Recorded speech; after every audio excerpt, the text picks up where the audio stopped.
My guest today is Reverend Sheila B. Tillich. She is a recovery metaphysician. Since 1985, Sheila Tillich has been openly and deeply committed to a spiritual path. As a recovery metaphysician, Sheila can help you awaken and align with your true self so you can live the purposeful life you were made for. In February of 2020, Sheila was called on by the Galactic Star Mothers to transmit messages of unconditional love and direction to those who seek answers as a Galactic Grandmother. She can help you receive emotional healing and solutions, allowing you to live your divine purpose, calling on the nourishment of Mother Earth's energy and the wisdom of your galactic lineage. Sheila Tillich is also a universal master healer, mastering a variety of healing modalities such as IET, UFH, HeartMath, USUI Reiki, and spiritual counseling. Sheila is also a certified hospice and palliative caregiver, an ordained metaphysical minister, and an experienced metaphysical practitioner. Sheila has recently launched her Galactic Ascension Academy, offering its first course, Sobriety Through Spirituality. This course is designed to transcend traditional approaches to healing and facilitate a transformation that goes beyond sobriety from substances. Sheila, it is such a pleasure to have you as my guest. Thank you for joining me. Oh my goodness, Tia, thank you so much. You're so sweet. I love being introduced and I am so grateful for you having me here. Thank you very much. You have so many talents and so many skills, and you have so many gifts as well. Can you tell us a little bit about those? Oh my goodness. As they always say, where did it begin? Well, I will start at the beginning, but I will kind of cut to the chase to get to where we are now. But I come from a big Irish Catholic family. I have come from a family of 10, 8 children, and I'm number 6 out of 8. I also came from an alcoholic home. Both my parents were active alcoholics, so I grew up with the disease of alcoholism. I also am hard of hearing. I wear hearing aids. And I have been hard of hearing since I was born. Matter of fact, it's actually all through my family. 3 of my other sisters also have it, and one of my sons also has it. But with that, even though it was hard for me to hear people, I could hear angels. So I've always been able to connect with angels and hear angels. And, when I tell my story, sometimes, you don't know where to begin. But what I like to share is that my soul always knew what my purpose was. I just had to play it out, and then be willing to allow it to happen. And about 5 years ago, I remember when I was teaching one of my classes, and a memory came back when I was about 6 years old. We actually lived in Tucson, Arizona at the time. And you got to imagine this because I was the only child out of 8 kids in a big woody station wagon with my mother. And I said to my mom, I said, Mommy, Mommy, Mommy, where do we come from? Why are we here? And she pulled the car over, turned the car off, turned around and looked at me, and she said, Honey, I don't know. That was really a really profound answer that she gave me because I look back at it now and she didn't know, but she knew that it was important for me to ask her that question. You know, the key is that my soul knew. My soul knew, but I had to go through the process of living a human life and to kind of figure it out. So I'm very, very blessed. I'm so grateful for some of the memories I've had from my childhood. So with that, I've had a lot of death in my family. I actually, out of my family members, I'm the only one that's left. My last sibling actually died last March, this past March. And so I actually have experienced death since I was 15 years old. My father died when I was 15, and my brother, one of my brothers, killed himself when he was 17 and I was 18. And I've had tragedy. I mean, it goes on and on and on. But with that, it was really scary to me because I felt everything and I knew everything. It's like, how did I know this? But I knew that it was part of who I was. And I actually got married very young. I got married when I was 19, had my first child when I was 21. But I always wanted to be a nurse midwife. I always wanted to birth babies. And when my dad died, I gave up that dream. So I changed my path in school and became more of a business type and got married young. But I was always interested in that realm in the healthcare, about birthing and stuff like that. And I share that is because basically my role today as a recovery metaphysician and a galactic grandmother, and I channel them, my role is to rebirth humanity, to help them remember their ascension, why they are here as souls, and it has played out all through my life, that whole role as me being a midwife, but for humanity now. So which is, it's really cool how it all kind of came together. But so fast forward, it was about 1985 when I was married for many, many, many years, and I had two children, two boys and a daughter, and I wasn't happy. And a lot of the situations that was happening in my life was triggering a lot of my childhood stuff. But at the time, I was blaming everybody else instead of really looking at myself, of what I needed to change. And finally, I got into recovery for codependency in 1985 because it was everybody else's fault. But what happened was the program, it was a 12-step program, helped me really get spiritual and understand the difference between religion and spirituality. Because I was always religious. I was a good Catholic wife, and I had children and raising them Catholic, and I also was a church secretary, and I, knew the Bible inside and out, but I really didn't know the difference between religion and spirituality. And spirit meaning the entities or the loving energy that's around us was always with me. And I learned that through the recovery programs. And it was about 8 years into Al-Anon for codependency is when I came out of denial about my own drinking. Even though I did not drink every day like my ex-husband did and many members of my family, I learned the behaviors of how to survive in an alcoholic home, an alcoholic environment, and being a codependent, not really understanding who I was, and living my life out through other people. So I'm so blessed that God kind of did it that way because I was able to really get healthy by really looking at what happened to me. Why was I doing the things that I did? And so recovery is a very much a part of my own life. Fast forward, it was in the 90s when I went to nursing school, and I have a background in healthcare, even though I never finished nursing school. Had 3 years of nursing, and I had an accident in my third year, and I had to stop nursing school. So in nursing school, I started doing hospice work. And when I started doing hospice work, I couldn't deny the angels talking to me and getting communication from spirit. So that was kind of like the turning point in the 90s. And so when I had to leave nursing school, I actually continued doing hospice. And then I also got trained as a phlebotomist, and I worked at one of the major hospitals. And then I was able to be with a hospital over 17 years. I was at the hospital, which was really good. Um, and during the early 2000s, I actually finally divorced. All right.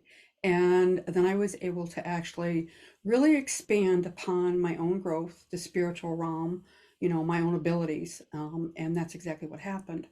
I went to school for mediumship, learned about that, kind of learned how to communicate with spirit, and, Tia, all through my life, as I said, I've had tragedy throughout my life.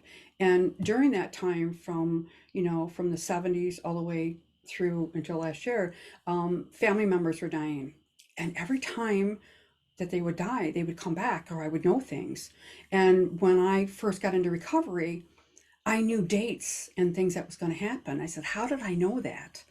So that's kind of like part of my evolution is my abilities started coming out through the years and I couldn't deny it anymore.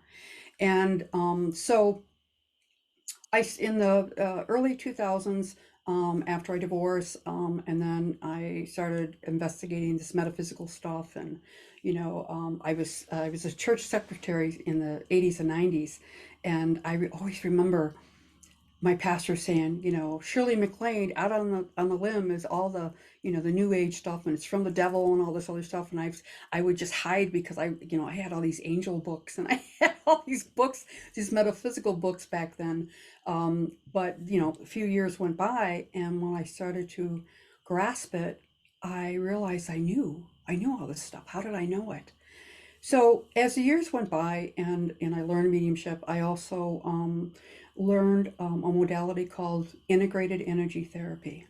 And I really love integrated energy therapy because it's about healing with the angels. And it's more of a quantum healing that's here now. You know, my sister, one of my older sisters who died in 2008, was a Reiki master. And she used to tell me about this Reiki, and she used to go to this spiritual community called Lilydale outside of Buffalo. I live in upstate New York, by the way, Western New York, right near Buffalo, right? So Lilydale is south of Buffalo, and it was the actual first spiritual community in the U.S., and that is where the Spiritualist Church started in the 1800s. So my sister was always going there, and when I was, involved in the church, she, tried to get me to go there, and I used to say, "Get away from me, you're evil." I would do all that. And at the same time, I had an older brother that was in this metaphysical stuff, and he lived in Long Island. And he actually was a metaphysical researcher and philosopher, and he actually had a radio show down on Long Island. And so, I used to always, say, "You're crazy." And he used to talk about, the pyramids and the energy and all this stuff that was out there. And we just thought he was freaky. We just didn't pay any attention to him. And I remember in the early 90s, he told me about this guy named Cryon, this channeler named Cryon. And at that time, I wasn't paying any attention to it. But in the 2000s, when I started doing mediumship work and stuff, I learned about this gentleman called Lee Carroll, who wrote the book Indigo Children. And he started channeling this entity, this divine loving entity called Cryon. And Cryon was sent here to help humanity with this new energy and kind of teach us what was going to happen. And through my own development and the groups that I was with, I kept hearing his name, and I kept saying, "How did I know that? Why do I know that name?" And my brother had already crossed in spirit in 2012 and told me, "Cryon, that's the guy I was telling you about years ago." So I laugh because the Cryon team, all right, Lee Carroll, Monica Morani, Marilyn Harper, and then a lot of the top scientists in the world that work with this new energy, I'm part of. All right, I actually became part of the team and kind of working in there, and being in the medical for so many years, I was very skeptical about this metaphysical stuff. I wanted scientists, I wanted proof. And so when I started changing and really started, educating myself, that's where I went. I wanted to know scientifically that this stuff was real, energy was real and stuff. So when I found out about integrated energy therapy deals with the issues in your tissues, right? And that's how it's the best way to explain it. But what it's about, it is about your 12 spiritual strands of your DNA and your potential as a soul. Why are you here? Right? And so IET came into play when I heard that there was angels involved. And when, of course, I've always been an angel person, and they've always been part of me. And so when I was working as a medium, they used to say, leave the healthcare and just be a medium, just give messages back and forth. And I wasn't comfortable saying, I'm a medium, can I give you a message type thing? That wasn't me, because I could look at a person and I could read them and see things about them. And it was part of the abilities that I had. But it also was because I had gone through it myself. And why I liked IET, Integrated Energy Therapy, was that it was about all the work I had done in recovery work, and I don't believe in labels. I don't believe about an alcoholic, a drug addict, and the labels gamblers and sexaholics and they're such bad people and whatever. They're just labels. It's a way that a person survives to deal with life. So when I came out of denial about being an alcoholic, it was very shameful because I never ever wanted to be like my mother. And that was something I said I will never be like her. But I ended up being exactly like her. And it was a blessing. It was a blessing. And so through my own recovery, I had to heal from that shame, that anger, that resentment and stuff that I had, and understand how it actually formed the decisions that I made and why I made the decisions. So it was very helpful to me to do all the recovery work and then find out about healing work, the spiritual part, more of the higher quantum energy healing work, and how it can help us now. So that was in 2012 and 2013. And then some of the groups that I was part of, we started talking about this guy named Cryon. And then that's when I found out about the Cryon team. And now all through this time, I was still working at the hospital. What happened at the hospital was I was in the phlebotomy department for 8 years. And then I was actually recruited to leave phlebotomy and go into the nursing department and be the top phlebotomist on the expert IV team. So basically, I was the top blood sucker in the hospital. And but also I had the background, the nursing background, and also my abilities. I was going through mediumship training then and metaphysical work, and it was coming through and people would recognize it. So I did a lot more than just being a phlebotomist. I did a lot more than just working on the floor with patients, heart patients, that type of stuff. And I also was doing my own energy healing practice on the side, which was really cool. Matter of fact, when my older brother died in 2012, he came to me exactly when he died. And I had just sat down for lunch, and he came to me and he said, Sheila, it's beautiful here. And only my siblings had called me Sheila, right? And I was in our Ivy's office and I was at the lunch table and a lot of the nurses were behind me at the computers. And I said in my head, when he said that to me, validate yourself. In other words, prove to me that it's really you. Because I was going through mediumship training then, I said, wasn't really secure that I was really a medium. And so all of a sudden he says, in my head, my third eye, I seen him and I walking down the wedding aisle. And he said, I gave you away, didn't I? When I got married, he gave me away. And then I said, oh my God, my brother just died, And the nurses behind me says, oh, Sheila, you're nuts, all this metaphysical stuff, I says, no, my brother just died.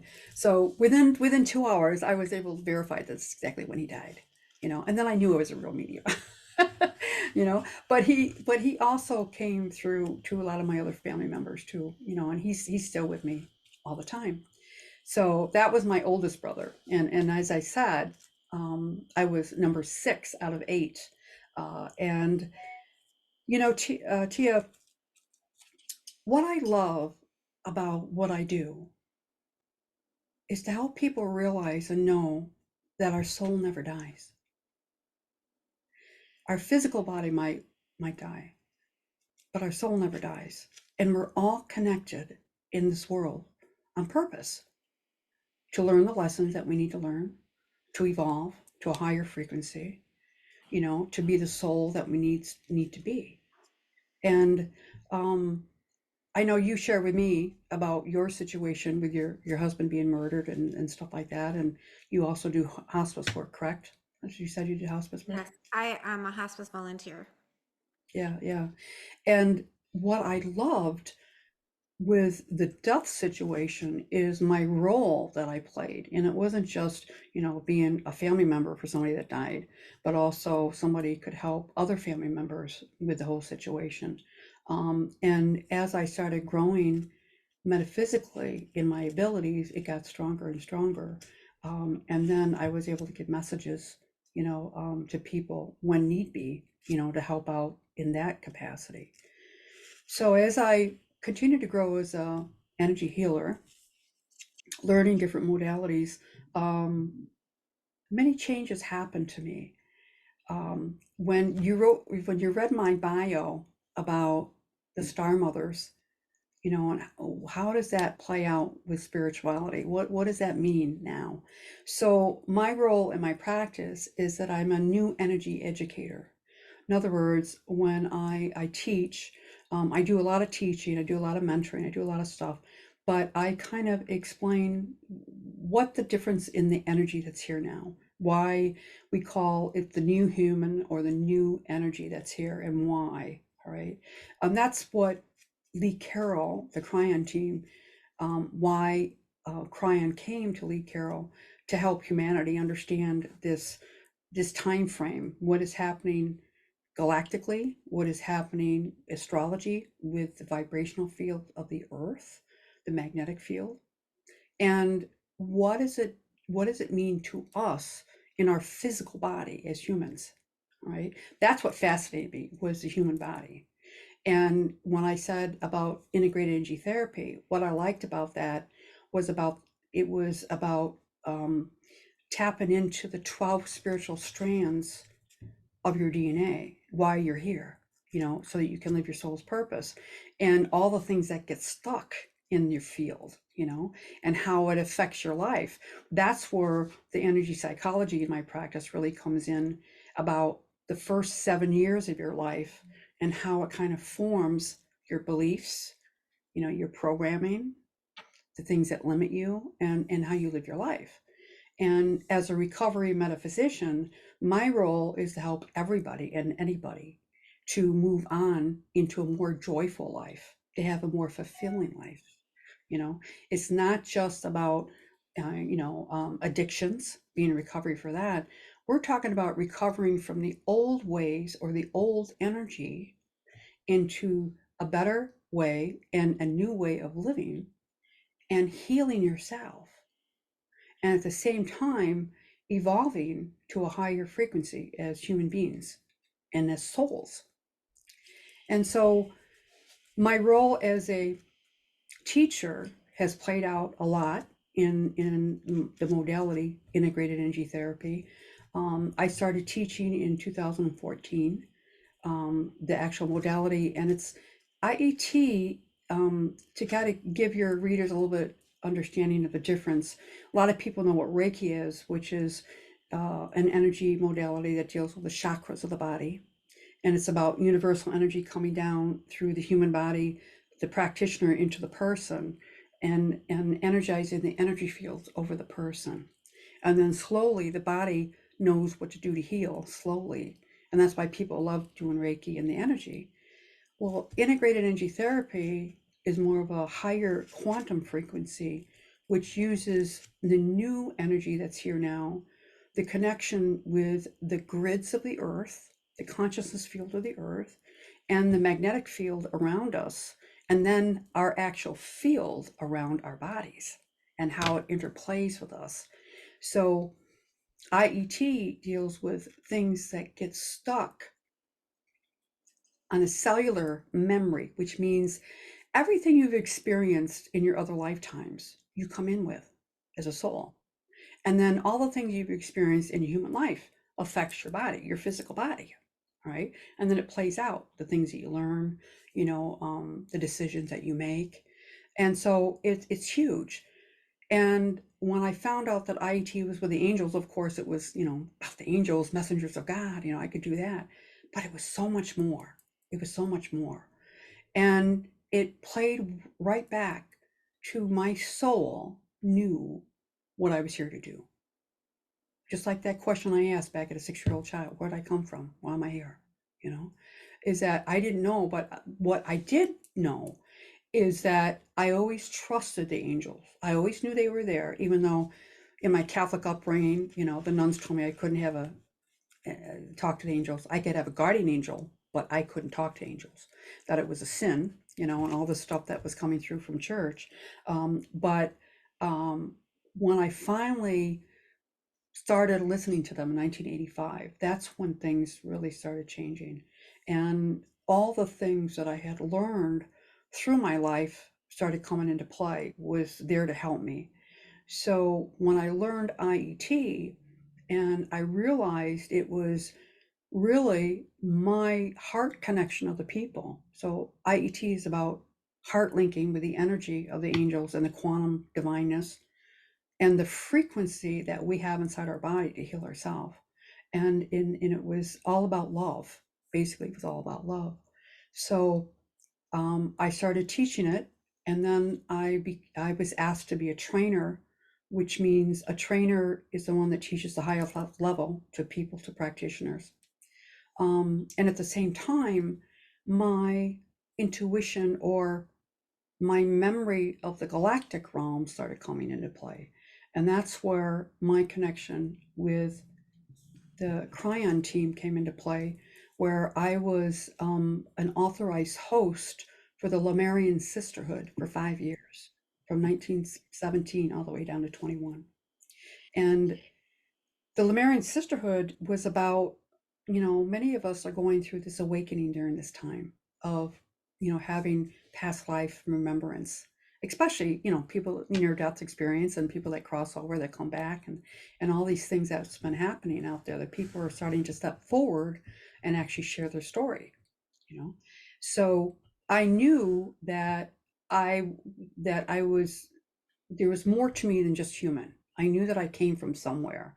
And so the Lemurian Sisterhood kind of talks about Lemuria, and the Cryons teaching about how, when we first became humans, and the DNA that we have now, all right, and where it comes in humanity, and where it plays in with Atlantis, where it plays in, with Egypt and the pyramids and all the sacred energy portals around the earth, what people have been drawn to, so it all plays out.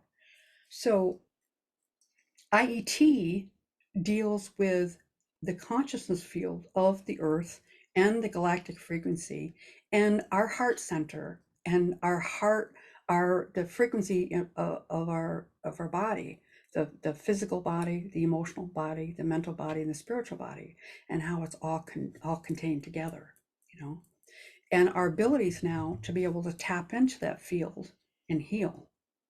That's why you hear of so many readers, so many people are coming back and telling their experiences, and or they get opened up to, want to connect with their loved ones, that type of stuff. And it's everything that we've experienced is in our field. And what mediums do and psychics do is they read the field. They read what's around you. All right. So that is your energy field around you. And that's what is more awakened right now. So as a Lemurian Sisterhood host, I was able to teach more about this. At the same time, Source, Divine, was preparing me for what my true purpose was. And it was through many events in my own growing with the Cryon team in 2020, when I was doing a presentation with one of our team members up in Canada, Dr. John Ryan, when he was doing a Syrian Blue White Collective presentation. And Dr. Ryan is the one that formulated the modality called Unity Field Healing, or the Unity Field Healing, UFH, which you talked about, at the modality that I work with. So I was trained by him in 2019, and I was the second one in America to bring that practice here in America. And so when I was up there, I was doing an opening prayer from the Star Mothers. The Star Mothers told me then from now on, I was going to openly channel them, and that they had been working with me as the angels all these years to prepare me for all this, and I always knew that I could channel, whether it was my spirit guides, or whether it was Saint Germain, or whether it was one of the angels, or Kuan Yin, or a whole bunch of different entities. They said that they have always been there. It's been the quantum energy, and they're all the same. It's all the quantum energy, and that our soul never dies. and that we're always alive. And it's just that our meat suit or our physical bodies is what crosses over. And I'd like to share a story about one of my brothers. May I do that? Yes, May I? please. Yeah. All right. This is really cool. How I really like to kind of get the message across, and I actually have a podcast about it. My podcast called Serendipity with Sheila, and it's podcast number 9, and it's called "It's All About Love." So, as I said, I have many siblings that have passed over, and I had a brother whose name was Bob, and he passed in 2019, and he was child number 8. All right, and we were very close over the years, very, very close. And he was staunch Marine. He was a Marine sergeant, and he was very much military. And of course, he was out of the military now, but he was always, hardcore Marine. And he became very sick, and he actually had a heart attack in 2019, December of 19, and he was actually brain dead for 5 days. And I was actually the one that actually helped him transition and be able to communicate with what was actually going on and his feelings and everything that was happening for 5 days. He actually had a massive heart attack, and he was brought back. It took him 3 tries before they were able to bring him back, resuscitating the ambulance and stuff. And basically, he had less than 20% of his brain left. But they had to kind of play it out. When you're in the medical field, there's certain things that you have to do. I was always his healthcare proxy ever since he was in the military back in the late 70s. And so during that time, a lot of things happened, a lot of, family dynamics and stuff like that. But my brother and I was estranged for 8 months before he died. And what I meant by that was we had had an argument, and it was like the third time. We called it our time out. It was about the third time in our lives that we would take time away from each other. We'd get angry, civil rivalry stuff and whatever, and then we would not spend any time with together, and then all of a sudden we'd come back. And it was 8 months before. And the reason why is that him being a military guy, he had a lot of anger inside him. And he did not like the metaphysical stuff that I was doing, because I was doing exactly what his older siblings did, and he didn't like it. He says it wasn't scientifically based and all this other stuff. And we used to go back and forth about that. And he was angry because I had changed into them. And he didn't like that. And so he also was in recovery like I was. And he had 2 years less than I did. And a lot of the stuff that was going on within him in his own recovery, he was very angry, and a lot of his friends tried to help him with that, and he got more angry, and so he kind of alienated his friends. And so when we had our falling out the 8 months before, it was when we were at a restaurant, and we were actually talking about my will, when it turned to his will and his funeral, and who he didn't want at his funeral.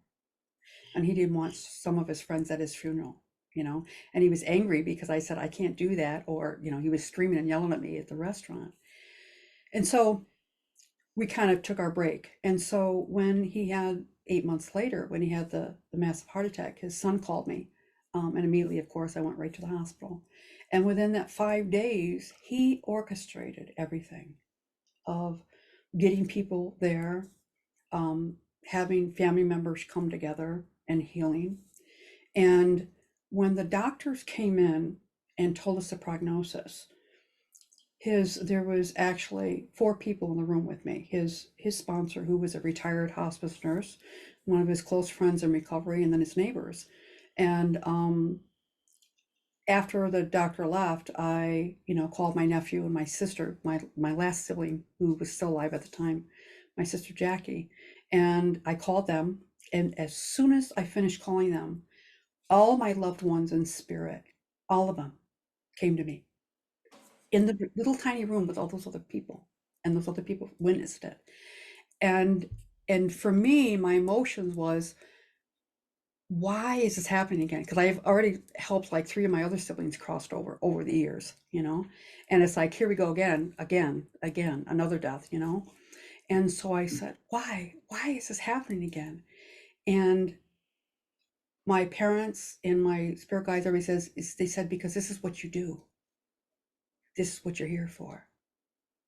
And I'm crying. And then all of a sudden, my brother Bob comes right before my face and he says, I'm not coming back. You know what to do. I'll be calling the shots. And I'm standing right beside you. And I just bursted out crying. And my friends said, what's going, when I had to share with them. So the next 5 days, he carried out everything, from his seizures to getting his son there and his stepson there, and orchestrated a lot of things with the military, with his friends, with the flags and veterans and stuff like that. And so the day of his funeral, I'm being a reverend, I'm very used to getting up and speaking and stuff like that. But, I didn't want to do my own brother's eulogy, but I was the last one to talk. And I asked him, what do you want me to talk about? And he says, I want you to tell the story how I came to you. He said, because it's all about love. I don't want those people to know, the ones that I had fought with, that I don't love them. And I do. I love them very much. And so I said, you mean you want me to tell people that I can talk to angels and people that don't know any about it? She says, oh yeah. He says, I want you to tell them. He says, because when you cross over, you don't carry the anger and the persona that you had before. It's all about love when you cross over. However, when you make connection, sometimes a medium will bring that persona through, or that person will come across or say things just like they did, so that you know that that's them. Evidence. Just like my brother came to me, George, and told me that he gave me away, and I knew that was him because he gave me away, and he wouldn't have been able to show that in my head, that spirit that was communicating with me. I knew that was him. So he wanted them to know, and they all talked about, he would give, the shirt off his back and all this stuff, and what a staunch Marine. But of course, a lot of them didn't want to talk about how he alienated himself from a lot of them with his anger, So he wanted them to know that it was really about love. And so, I love how spirit uses me in that capacity. That's just my own personal life, And what I think is really awesome for your audience to know is that when our loved ones cross over, they're still right there. And they want to communicate with you. And they'll do it in any way they can. All right. And a lot of times you think that that's not them. Well, it is. And here's another story that happened to me, matter of fact, just recently. And I, with another friend, was doing a healing on a friend that was actually was in a car accident. And we were on the other side of the city from where I lived. And we decided to get something to eat. And I asked her where she wanted to go. And she goes, I don't care. And I used to live on that side of the city. So I picked this place called the Brook House, which is an Italian restaurant. And I moved from the west side, that's on the west side. I moved to the east side of Rochester about 11 years ago, well, 8-9 years ago. And I haven't been on that side of the city to that restaurant since then. But they said, go to the Brook House. I went to the Brook House. And as soon as I walked in, my friend and I, across from us was one of his best friends that was at the funeral. And it was the best friend that we had the argument about, that he didn't want at his funeral. And his best friend, Tommy, I'm not going to tell you anything else, but his name was Tommy. When he came to the funeral, he asked me and my nephew if he could come. I said, absolutely. My nephew said, I want you there. But it was tearing him apart. It's because they hadn't made their amends when he was alive, And I think that's why his message, he wanted me to give it to those people, for them to know that he was all about love. And even though he might have been angry with them or they were angry with him, it's all about love. And so this gentleman and his wife, Linda, were at that restaurant celebrating their 50th wedding anniversary. And I look up and it's them, and we just bawled. And I went over to him, and Tommy just cried in my arms, And I said, it's okay. And I went and sat down. And after I sat down, I went and took a sip of my coffee. And my brother come to me, and my friend recognized that I was communicating with spirit. And so I was took a sip of my coffee, and all of a sudden my brother comes and wraps his arm around me, and then he says, "Watch me." And he got up around my friend and he went over to Tommy and he gave Tommy a great big hug in spirit. And so at the same time, I kind of gulped because I seen what happened. I started crying. Tommy seen me and his wife, and I said, "I got to talk to you before you leave." So when they were going out, I went and talked to him and told him. And he says, first of all, he says, "Sheila," he says, "I cannot believe that Bob has been gone 4 years now, and he was so angry with me, and we never made amends." It really, yesterday, I was just saying to Linda how upset I was still about it. And I said, "Tom, that's why I'm here. Bob brought me here, and he gave you a beautiful gift for your 50th wedding anniversary, that it's okay. It's all about love, and he's still there, you know?" So such a healing, you know? Definitely. That is absolutely amazing. Beyond coincidence that you could end up on the other side of the city in the same restaurant as this particular person. Um, just incredible. So, your brother, he was communicating to you out From of the, body. So he was in the hospital. His body was still alive, yeah. correct? Mhm. And he was communicating with you through spirit. He was communicating me because here's another kicker. I used to work at the hospital and everybody knew what I did because I had control of the whole hospital. That's what I was. I was a top blood sucker when they needed somebody. And I was with my old coworkers. And my brother was the actual archivist for the hospital years before, even though he didn't work at the hospital when he passed, but before. So he was known and he was very military, very staunch or whatever. But what he was angry about was that his DNR, he did not want to be resuscitated. But when the ambulance came, there was no DNR hanging up, so they took him to the hospital. But he wanted to control it the way he wanted to control it, and he wanted to set his children up so that they would be okay with it. But also, he was angry is because he did not want to be kept alive for a long period of time as a vegetable, and it's said right in his DNR, in his healthcare proxy. And so the the medical was, it was trying to like progress it, and we knew he was almost dead, completely brain dead. But it was for my nephew's sake that we were, doing it slowly and doing it the right way. But he was angry because they were worried about his fever, about when he started having seizures and whatever, that his fever got worse, and they were worried about his fever because he was a organ donator, and so they try to keep the body alive. But he said, "Enough is enough. It's time. Everything's orchestrated. I've set everything up. It's time to go." And so I had to communicate that with my old coworkers. He's angry, he's angry because you're not listening to the DNR. It says, "Do not keep him alive." And so then they realized, okay, we need to do something. And so I said, okay, it's time, you know? And so it was great when he said that he was going to call the shots, you know? And when he said he wasn't coming back, is because he knew that he was almost brain dead and he did not want to live like that. And that he would call the shots and he would be standing right beside me. And he was giving me direction. He was telling me, and when the nurses or the doctor would come in, and then he would, be sitting outside of his body, and he'd be talking to me. He said, "I'm angry, the DNR," what he's saying. And I'm kind of like, and the doctors, know me. I was upset is because they didn't call me because of the fever. And then all of a sudden I'm talking with my brother and they're talking with me. It's like going back and forth. And it was funny when you look at it, but it was like, it's so evident is that how you can communicate with those that have passed over, and they're still here. They still want you to know they're still here, you know. And then also they want you to go on with your life and be happy. How did you hear him? Was it like his voice in your head, or did you hear him outside of you, or Oh, I just hear him talking to me like he's right in front of me. just like you're sitting He's standing right, across he's from right him in there. the restaurant?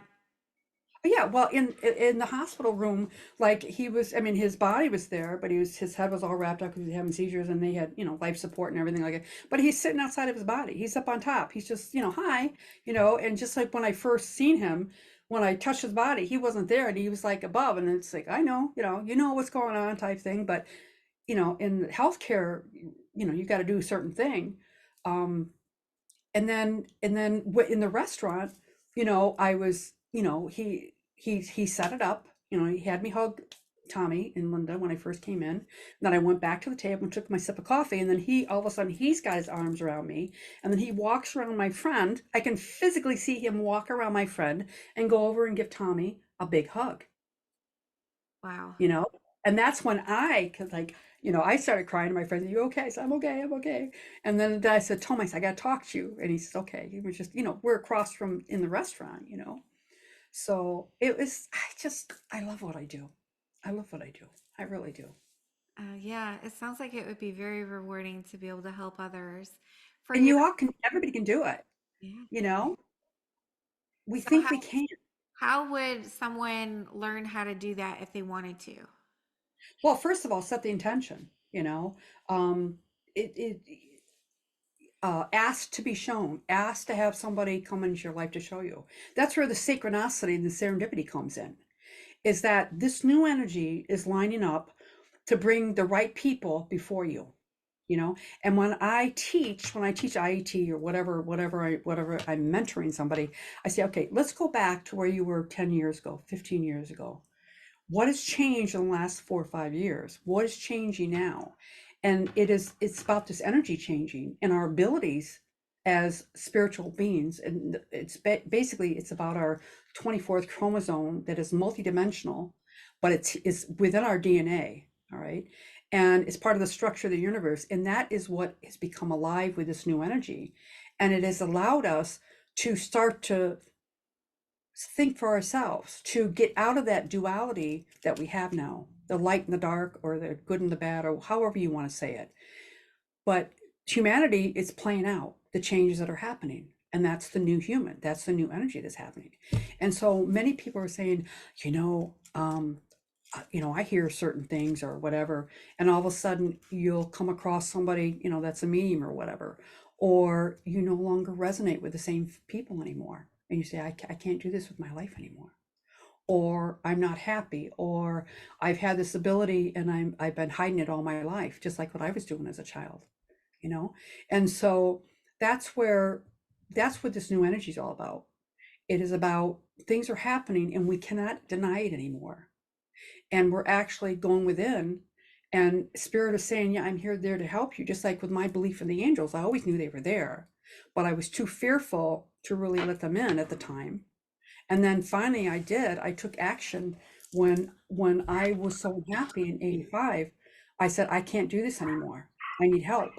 And that's when things started rolling. I need to do something about my codependency, I need to do. And I listened. And so a lot of people now are starting to listen. They're starting to realize that they're not happy, that the way that they were taught might not be the way that they should go. you know with religion, we were talking about that before. It's like, there's nothing wrong with it though. So that's the difference, is that people are afraid that they're going to dishonor, or the people that have taught them a certain way. And it's not. It is about our evolution. you know we didn't know what we didn't know back then because it wasn't there yet.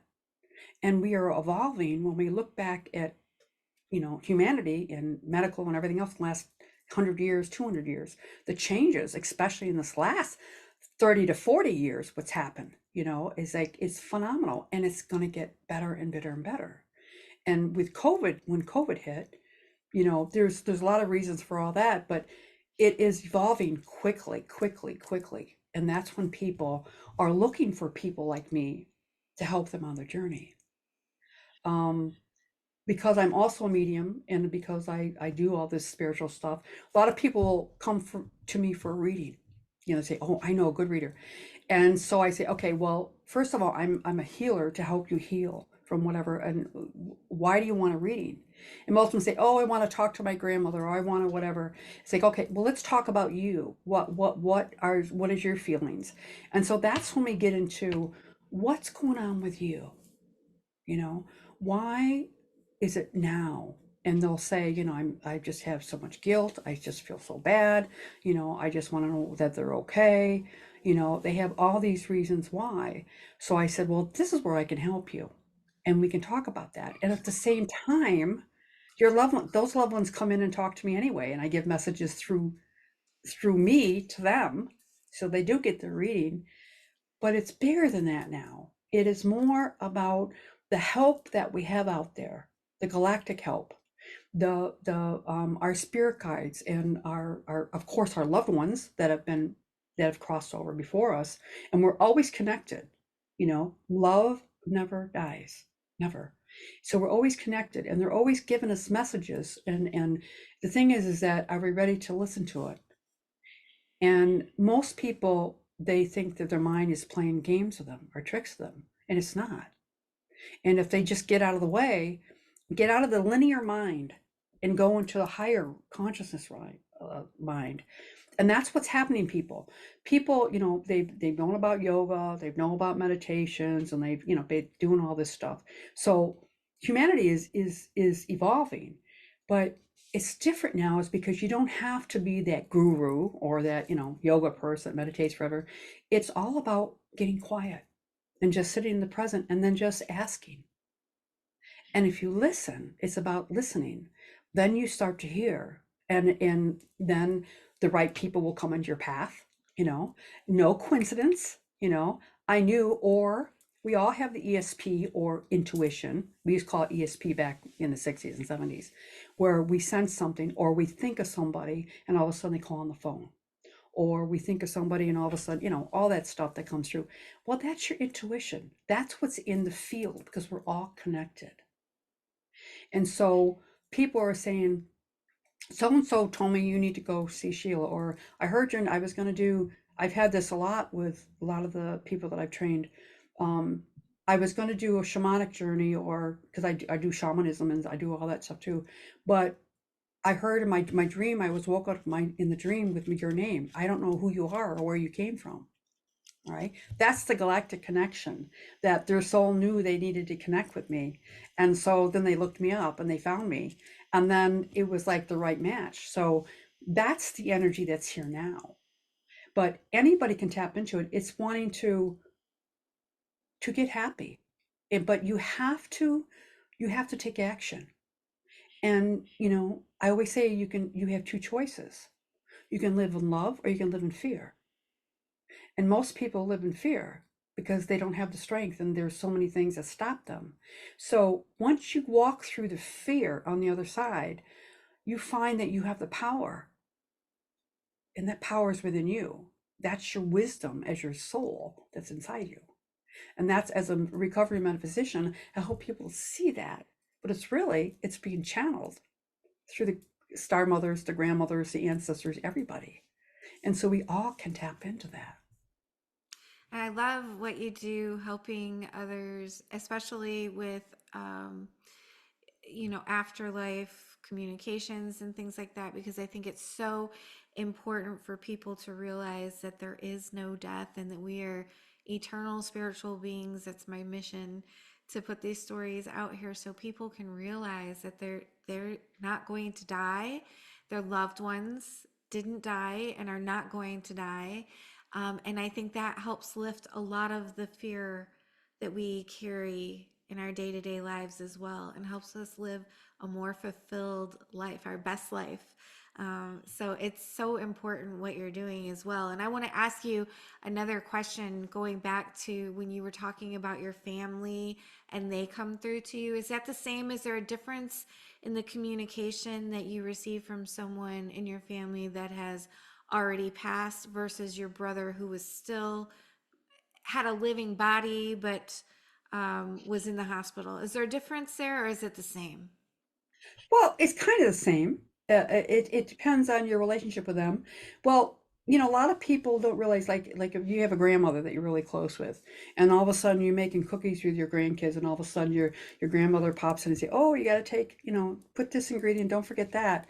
That's them talking to you and putting that thought in your head and say, "Where did that come from?"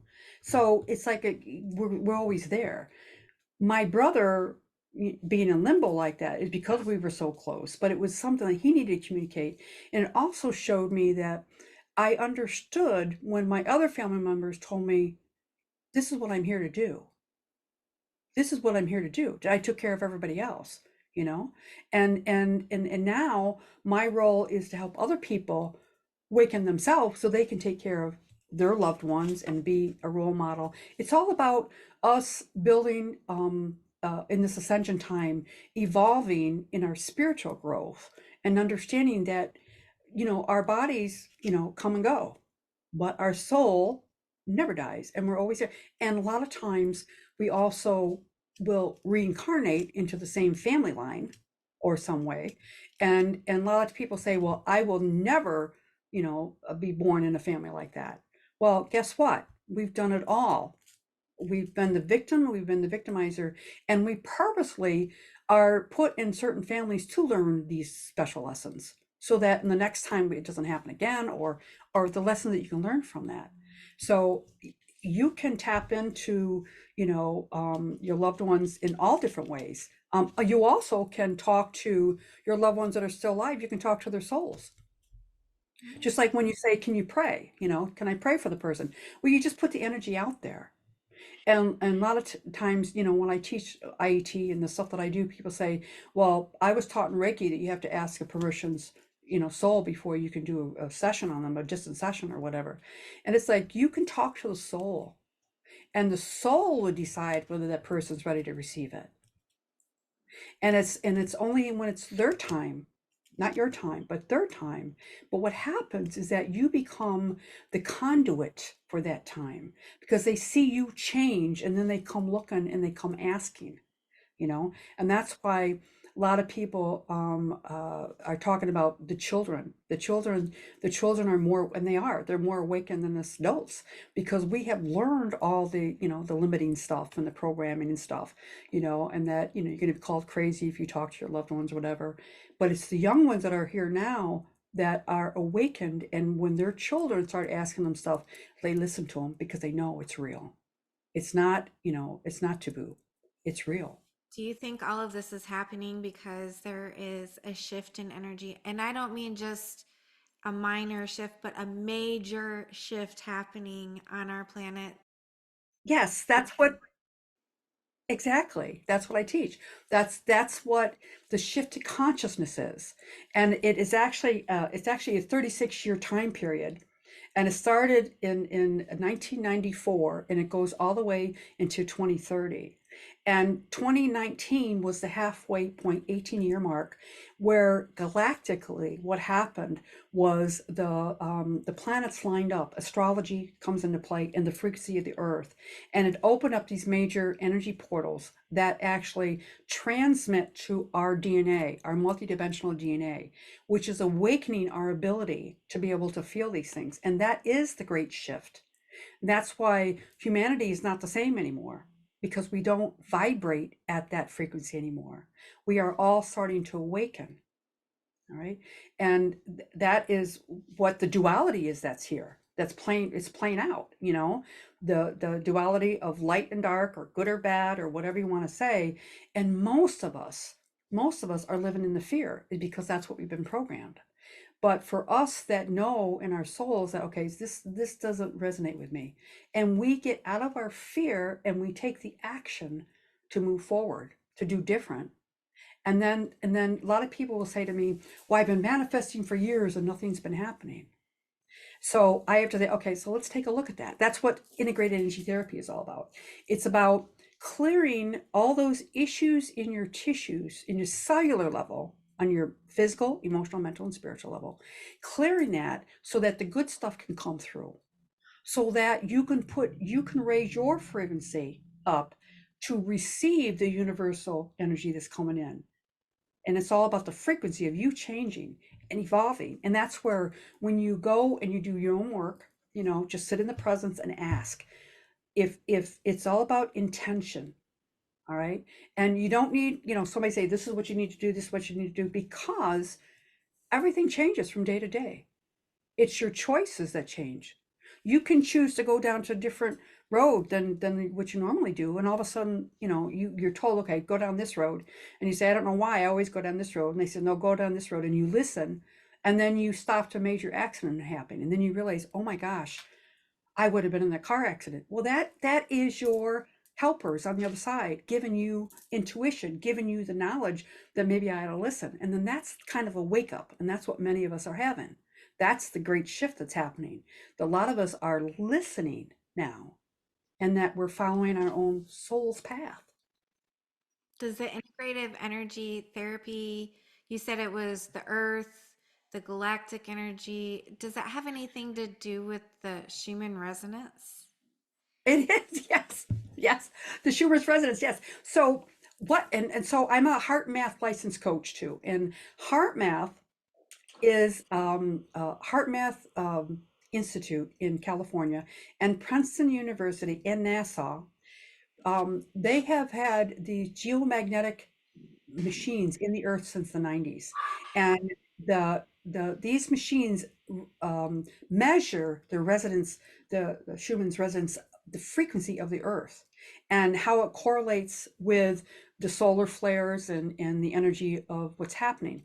And they actually, HeartMath Institute in Princeton University proved that consciousness is energy and energy is consciousness from those frequency fields. And what happened was, especially 9/11, they proved it for sure, that something happened with those machines 15 minutes before the towers were hit. And once those towers and the machines started going up, once those towers were hit, those machines are right off the wall, their measurements. Because what happened was the compassion, our emotions came through. It was visible for the world to see what was going on. And it changed the frequency, and it gave us data proving that this field in the earth, the frequency field in the earth, is connected with us and our vibrational field and how we can change it. That is, yes, absolutely. That's fascinating. And you are so full of wisdom and knowledge about both scientific facts and spiritual energy. And I love the way you put it together so that it's a total package that makes sense and it works, and you're helping people with it. We've run out of time, and I wish we could talk longer. I may have to have you on again sometime. But if my viewers wanted to reach out to you, how could they find you? Oh, absolutely. They can find me on my website, www.sheilatillich.com, and that's SHEILATILLICH.com. I do many things. I have monthly healing sessions with individual. With that, I bring everything into play. The Galactic Star Mothers come in. I use the modality IET. I use modality unity field healing, which is about the 24th chromosome, that ability that we have now. All right. And then, of course, I bring all your loved ones in, and I help you work through what's keeping you stuck. All right. And help you move on. And also, I'm a mentor for a lot of people that are just starting on the journey. They don't know why they're with me, but they're with me. And so I work with them from month to month. And with that, I also have an inner circle, which is a membership, part of my Galactic Ascension Academy, where it includes my teaching. One course I have is called Sobriety Through Spirituality, and it really helps you understand how your issues and your tissues got stuck and why you do the things that you do. Not so much your addictions, yes, your addictions, but so much other stuff. But that course kind of breaks it all down from your childhood to the way you think now and where you're going. All right. And then in that Galactic Ascension Academy, you are entitled to all my archives information. I have a group called the Lightworkers Connection Circle, and that works. We meet the third Tuesday of the month, and that's where lightworkers and old souls come together. It's a group that the Star Mothers had me start right when 9/11 started in April of 2020, for a group to come together to not live in the fear, to stay in the positive.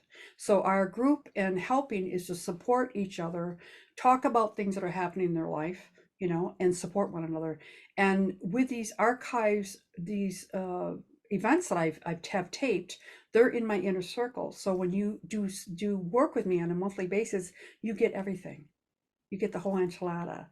And then you also get another personal group session, this the first Tuesday of the month. So you actually get two personal healing sessions, and then you get all the archives and you get all the teaching, and you get me as a mentor.